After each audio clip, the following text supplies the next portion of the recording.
Non-Muslims take exception.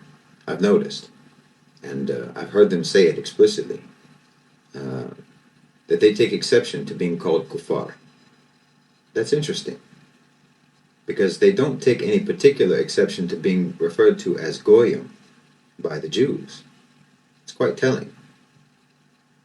I mean, they never translate goyim to infidel, but they like to do that with the word kafir or kuffar because it evokes a sort of medieval mindset, a zealot mentality, and they feel offended by the word. That's their fitra talking. Their fitra is offended. And then that objection internally is translated through their pride and their ego and their sense of superiority. And then it morphs into a kind of indignation over feeling that they're being looked down upon by people whom they look down upon. Because we're supposed to admire them. We're supposed to defer to them. We're supposed to want their approval and their acceptance. And when they hear themselves being referred to as kuffar, they feel disrespected by their inferiors. And again, they don't feel that way when Jews call them goyim. They can't understand it, but the fact that they get offended by being called kuffar by Muslims more than they get offended by being called goyim by Jews is an involuntary admission that they know Islam is the truth.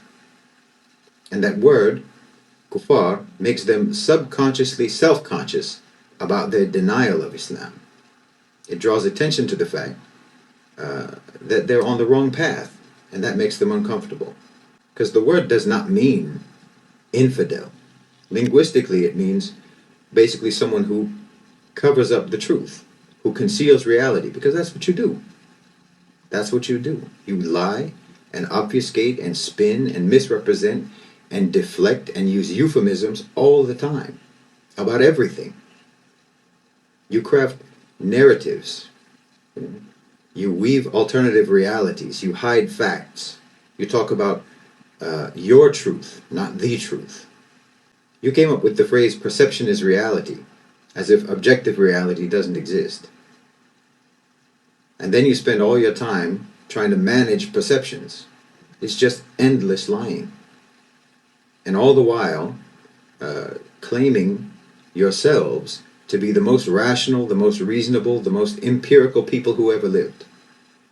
But what you don't understand, or can't understand, is that increasingly, your pathological lying and disconnection from objective reality is making everyone else in the world see you as delusional.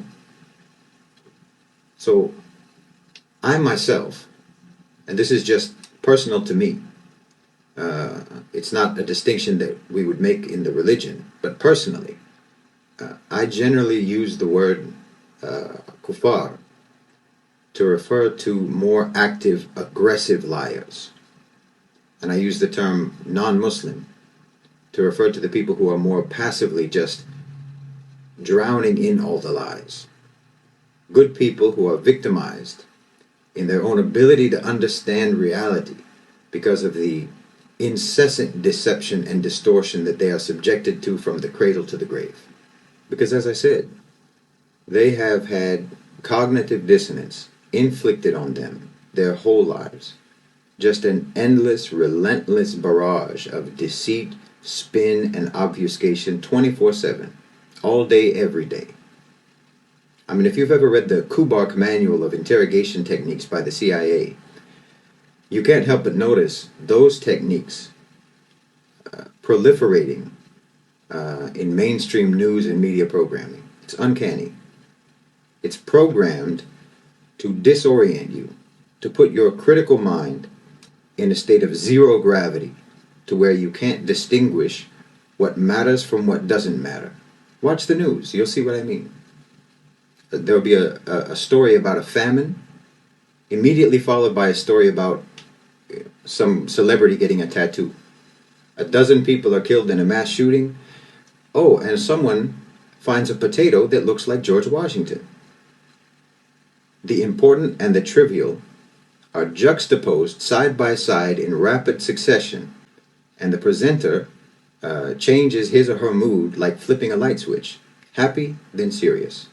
Amused, then upset. Delighted, then sober. In the blink of an eye. It's disorienting. It's bewildering. It's damaging. And never mind the way the news is actually covered. More often than not, that's exactly what they do. They cover the news. They manipulate language to conceal instead of reveal the facts. I work in PR, so I know how this works. News outlets do not care about the truth. They don't care about facts. They want a good story. A good story that will bring an audience whom they can then deliver to advertisers. That's all it's about. I work with journalists all the time, and they're maybe the most uninformed people that you will ever meet. They themselves are disoriented half the time, you know. These days, even social commentators, social critics, have become entertainment. They become celebrified. I would say that between 80% and 90% of opinions that are expressed online are actually reproduced opinions, copied and pasted from like the 10 to 20% of people online who are producing content, which basically crafts the sort of official line for this or that opinion group across the political spectrum. And people just regurgitate those arguments, regurgitate those opinions, as if they're their own. People are walking around here with thoughts in their heads that did not originate in their heads, but they actually believe that they are thinking for themselves. It's brutal. It's absolutely brutal what the West is doing to their people. And every time they attack Islam, every time I read, comments or articles slandering Islam with, the usual accusations that it's violent, it's oppressive to women, it's intolerant, and what have you, I never interpret that as an attack against us. I interpret it as an attack against your own people. It's a desperate attempt to try to prevent people from understanding reality, from understanding the truth, from finding their way out of the system that is controlling them, out of the system that's manipulating them. They don't want people to find the cure because power depends on you being sick.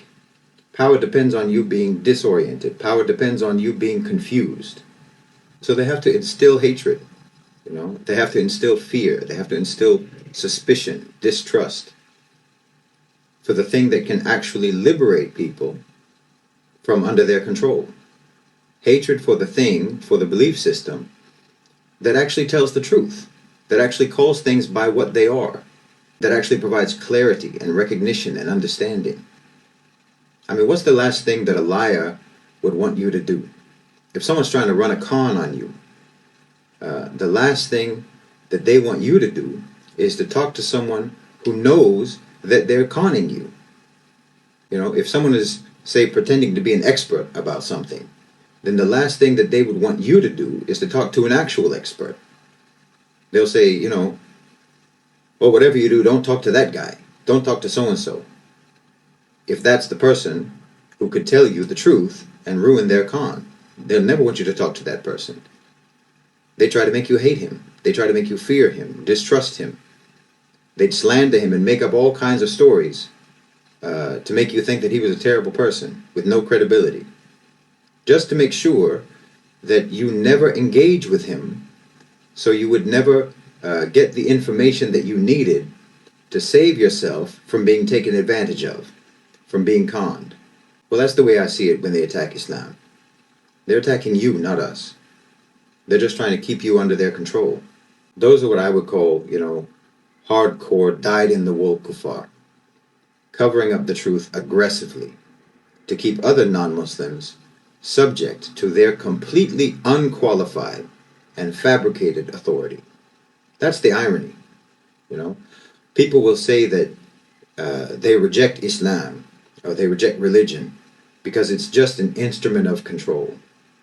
Meanwhile, their rejection of Islam, their rejection of religion, is itself a manifestation of them being controlled. They put all the thoughts and opinions in your head and then call you an independent critical thinker. But just see what happens if you actually start thinking for yourself and venture beyond the parameters of accepted discourse, or worst of all, if you embrace Islam, why they will call you unstable, crazy, troubled, extremist, and every other derogatory name in the book to discredit you. It's so predictable and it's so transparent. It's all a control mechanism. And you'll go through life living in complete conformity with it. Complete conformity with that control, and imagining to yourself that you're free and independent. That's kufr. That's living a lie. And your fitra, your innate nature, will rebel the whole time, and you won't understand why. You'll feel it. You'll feel depressed. You'll feel stressed. You'll be angry. You'll feel lost and empty, and search for any kind of way to find meaning and purpose, because your soul is desperate for nourishment. But when you're looking for nourishment, you're going to have to only select from the items on the menu that they give you. So your job, your career, material success, financial prosperity, praise, fame, beauty, aesthetics, fitness, sports, achievement in this or that futile and pointless competition. Clicks, likes, social media following, whatever. Standing up straight with your shoulders back. Cleaning your room. On and on. All of the things that society gives you as substitutes for what you really need. But the thing that your soul is missing isn't any of these things. It's truth. It's clarity. It's being able to make sense of the world. It's being able to escape from all the lies. Being connected to the truth is a fundamental human need. But what happens in the West when you even start to move in that direction? You'll find pseudo-intellectuals having debates about whether truth is something that's even a thing. I'm telling you, they've got you boxed in. It's diabolical. Now, I know a lot of non-Muslims will understand what I'm saying. They'll relate to it. They'll relate to what I'm saying, because I know you feel it. So, maybe you should look at what they most want you not to look at. The thing that they most want you to fear and hate and loathe and despise and disregard. The thing that's banned from being considered in social discourse. Because that's probably where you'll find the truth. And I can't think of anything that's more regarded in the West as an unacceptable way of life than Islam. That ought to tell you something. Now, I'm not making da'wah. I'm not a da'i. I don't care if people convert to Islam or not. I honestly don't care. I analyze geopolitics. I analyze economics. I analyze political situations and current affairs. And this is the way I analyze it. This is what's happening to you in the West. This is what they're doing to you in the West. And this is why. So that's why we say Kuffar. Because you hide the truth. You hide it from each other and you hide it from yourselves. It's a factual identification. And you can deny it if you like. But you and I both know that I'm telling the truth.